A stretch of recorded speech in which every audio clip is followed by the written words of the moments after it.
अस्सलाम वालेकुम। आप देख रहे हैं अननोन पेजेस ऑफ हिस्ट्री। साने करबो बला दुख की वो दास्तान है जिसे बयान करते करते इंसान थक जाता है। साने करबला के बाद मुख्तलिफ वाक़यात तो हवादिस का बयान किया जाता है, जिसमें आसमान से खून की बारिश और दुनिया का तरीक़ हो जाना वगैरह जैसे वाक़यात दर्ज हैं। सबसे पहली बात जिसके बारे में बात कही जाती है वो ये कि आसमान से खून बरसा। बेहकी और अबू नईम ने बसरा अज़दिया से रवायत की है कि जब हज़रत हुसैन शहीद हुए तो आसमान से खून बरसा और सुबह के वक्त हमारे मटके, घड़े और तमाम बर्तन लबालब भरे हुए थे, और इसके बाद बैतुल मुक़द्दस में हर पत्थर के नीचे ताज़ा सुर्ख खून निकला।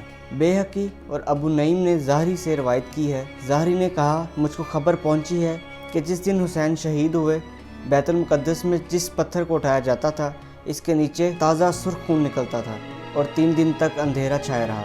बेहकी ने उम्मे हबान से रवायत की, उन्होंने कहा कि जिस दिन हुसैन शहीद हुए इसके बाद 3 दिन तक अंधेरा छाया रहा। जिसने मुंह पर ज़ाफ़रान मला इसका मुंह जल गया, और बैतुल मुक़द्दस में जो पत्थर उठाया गया इसके नीचे से ताज़ा सुर्ख खून बरामद हुआ। बेहकी ने अली बिन मसर से रवायत की, इसने कहा कि मुझे मेरी दादी ने बताया कि जब इमाम हुसैन शहीद हुए तो मैं नौजवान लड़की थी। इमाम अली मकाम की शहादत के सानिया पर कई दिन तक आसमान रोता रहा। गिरियाए समावत के मुताबिक मुख्तलिफ रवायात हैं। जानना चाहिए कि गिरियाए आसमान के मुताबिक मुख्तलिफ रवायात मनकूब हैं। चुनाचे इब्ने जोज़ी ने इब्ने सीरैन से रवायत की है कि कत्ल हुसैन से 3 रोज़ तक दुनिया तरीख रही, इसके बाद आसमान में सुर्खी ज़ाहिर हुई। सारबी ने मनकूल है कि कत्ल हुसैन पर आसमान रोया और आसमान का रोना इसकी सुर्खी है। मनकूल है कि आसमान 6 महीने तक सुर्ख रहा। इब्ने सीरैन कहते हैं कि आसमान के किनारे पर जो सूफ़ी शफ़क़ है ये कत्ल हुसैन के बाद ज़ाहिर हुई, इससे कबल आसमान पर यह सुर्खी का वजूद ना था। इब्ने सईद से भी रवायत है, शफ़क़ की सुर्खी सैयद शहदा की शहादत से कबल नज़र ना आई थी और आसमान की सुर्खी अज़ाब खुदाबंदी की अलामत करार पाई। इब्ने जोज़ी कहते हैं कि आसमान के सुर्ख हो जाने में यह हिकमत गुस्से की वजह से जब खून जोश में आता है तो चेहरे की रंगत सुर्ख हो जाती है, लेकिन ज़ाते बारी ताला जो जिस्म और दीगर लवाज़िम से मुनज़्ज़ह है, इसने अपने गज़ब के इजहार का ज़रिया किनारा आसमान की सुर्खी को बनाया ताकि शफ़क़ की ये सुर्खी कातिलाने हुसैन के इंतहाई मासियत और ग़ज़ब इलाही की शिद्दत पर दलील बन जाए। और बाज़ का कहना है कि कत्ल हुसैन के बाद 7 रोज़ तक आसमान ने गिरिया किया और आसमान का ये रोना इस दर्जे तक पहुंच गया था कि आसमान की सुर्खी के सबब तमाम दीवारें और इमारतें भी जर्द और सुर्ख मालूम होती थीं और आसमान से इतने शहाब बरसे कि एक दूसरे से टकराते थे। इसी तरह कत्ल हुसैन के दिन आसमान से खून बरसा जिसके निशानात एक अरसे तक ज़मीन पर रहे, और जो कपड़ा या लिबास इस खून से तर हुआ, इस खून से रंगीन हुआ, इसकी सुर्खी कपड़े के बोसीदा और पारा पारा होने तक ज़ाइल ना हुई। बाज़ रवायत में आया है कि कत्ल हुसैन के रोज़ आसमान से ऐसा खून बरसा कि खरासाने शाम और कूफा की गलियों कूचों में आबे रवा की सूरत जारी हो गया। मनकूल है कि जब इमाम अली मुकाम के सर मुबारक को दारुल उमारा कूफा में लाया गया और वहाँ रखा गया तो दारुल उमारा की दीवारों से खून जारी हो गया। बैतुल मुक़द्दस के पत्थरों के नीचे से ताज़ा और सुर्ख खून का बरामद होना और ज़ाफ़रान का जलना रसालाए सहर व शहादतें के वतन में ज़ाहिर और इमाम हुबैन की रवायत से मज़कूर है। आफ़ताब को ऐसा ग्रहण लगा कि दोपहर के वक्त सितारे ज़ाहिर हो गए और लोगों को ये गुमान होने लगा कि क़यामत कायम हो गई और अलामतें क़यामत ज़ाहिर होने लगीं। ऊँटों का गोश्त अंदराइन के फल जैसा कड़वा होने लग गया। बेहकी ने जुमैने बिन रवा से रवायत बयान की है, यजीद के लश्करी इमाम अली मकाम की शहादत के बाद आपके लश्कर के ऊँट पकड़ कर ले गए और इन्हें ज़िबा करके पकाया। इनका गोश्त अंदराइन के फल जैसा कड़वा था, किसी को भी ये खाने की हिम्मत न हुई। सवाइद मुहर्रका में मनकूल है कि एक काफ़िला जो यमन से इराक़ की जानब वर्स नामी घास लेकर जा रहा था, इराक़ के रास्ते में लश्कर यजीद के साथ मिला तो काफ़िले के ऊँटों पर लदा हुआ तमाम का तमाम वर्स जलकर खाकिस्तर हो गया।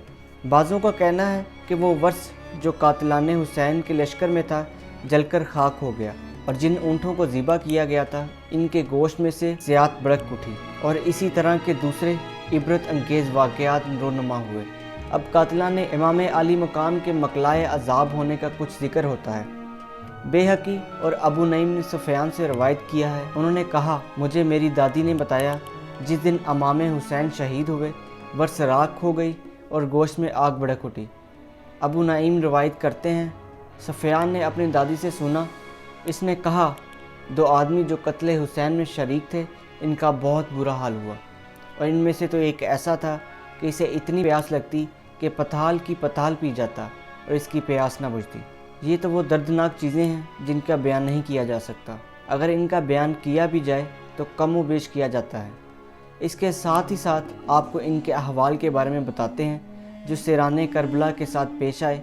عمر سعد کے سپاہیوں میں اہل بیت کی خواتین کو شہداء کے اجساد کے ساتھ اس حال گزارا کہ نالہ اویشون کے ساتھ ساتھ اپنے چہروں کو پیٹ رہی تھیں، جیسا کہ قرۃ البین قیس سے منقول ہے کہ حضرت زینب جب اپنے بھائی کے جسد کے پاس سے گزری تو انہوں نے اس قدر شدت غم سے گریہ کیا کہ دوست دشمن اس وقت گریہ ہوئے۔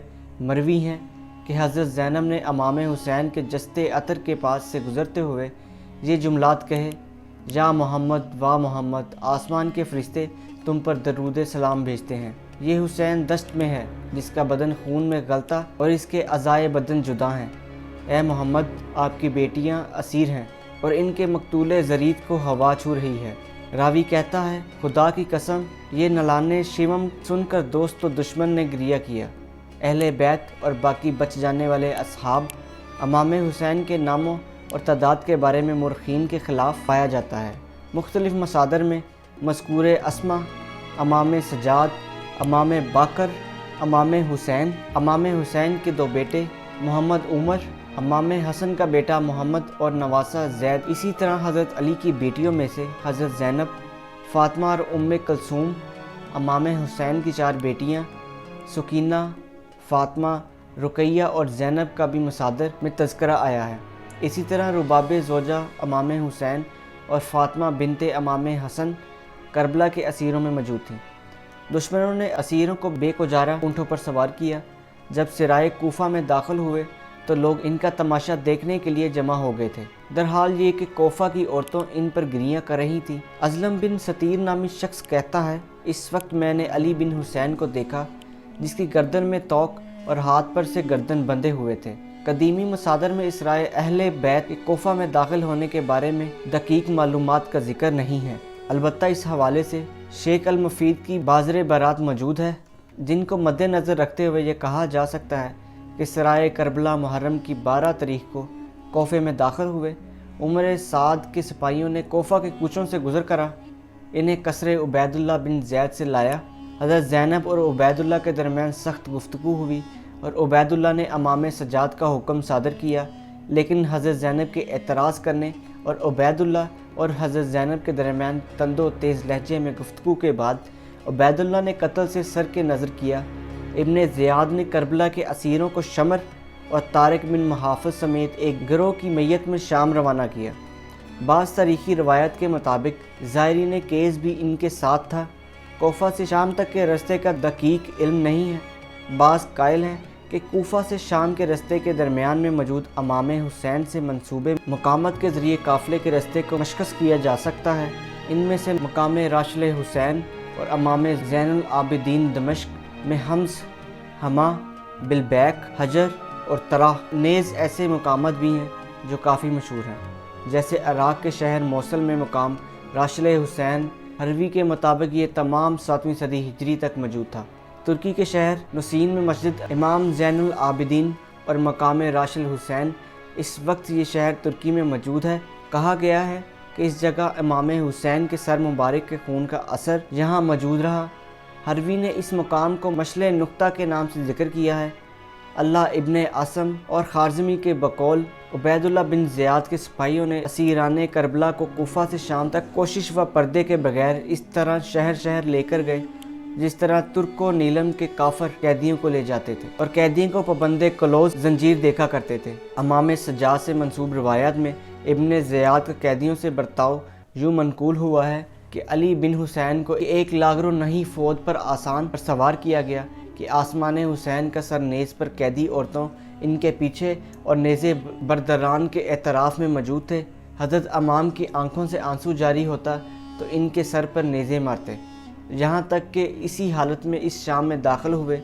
اللہ سبحانہ تعالیٰ ایسے ظالموں کو عذاب دے، ہمارے آباء و اجداد کو، ہماری آنے والی نسلوں کو اسیران کربلا سے محبت کرنے والا بنائے۔